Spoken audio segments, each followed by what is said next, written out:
Hello and welcome. My name is Magnus Oraka. Anytime you see a northern politician saying that the North will not rally round Peter Obi, just know this. They are the very architect of the disunity we have witnessed in Nigeria since independence. Let me tell you something about the northern voters. They listen to their leaders and their clerics. Whatever the leaders and clerics tell them is what they do. But thank God, we're in an era where people are beginning to get wiser. At least hunger no get tribe, e no get religion. Suffer no get tribe, e no get religion. As they hear them for south, now so northerners too they hear them. The insecurity, e no get tribe. As they hear them for south, now so they hear them for north. Thank God, the coming together of Peter Obi and Engineer Kwankwaso, I pray it works because it will be the first time that the much yearned unity of Nigeria will come to pass.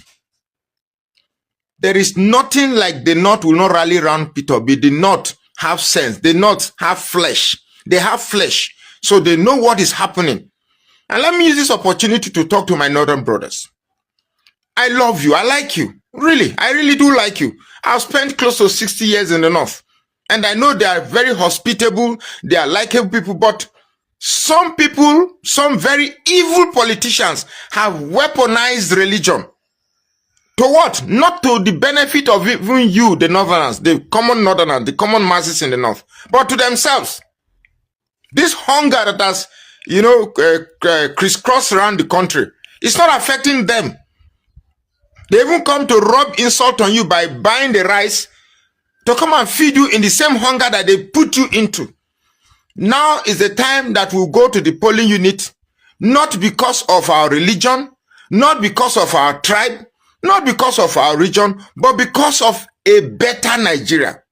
Whether you like it or not, Nigeria belongs to you. Delta belongs to you. Kano belongs to me. Everywhere in this country belongs to me because it is my fundamental human right to go to anywhere and stay. And it is also my fundamental human right to get a good standard of living anywhere I go. And how can I get that? It's by the leaders we choose. Would you want to choose a leader who comes and say it is his turn? He doesn't care about people that are buying or unaliving. He doesn't care about the hunger. All he cares about is second term. Let us be wise. Be wise. At the end of the day, it is your children that will suffer. It's your children that are paying school fees that you can't pay. House rent that you can't pay. Food that you can't buy. Your salary cannot even take care of your family. Why? Because of poor leadership. Let's try new brains. Let's try Peter Obi and Kwankwaso. My name is Magnus Oraka. Please follow this page and share this post now.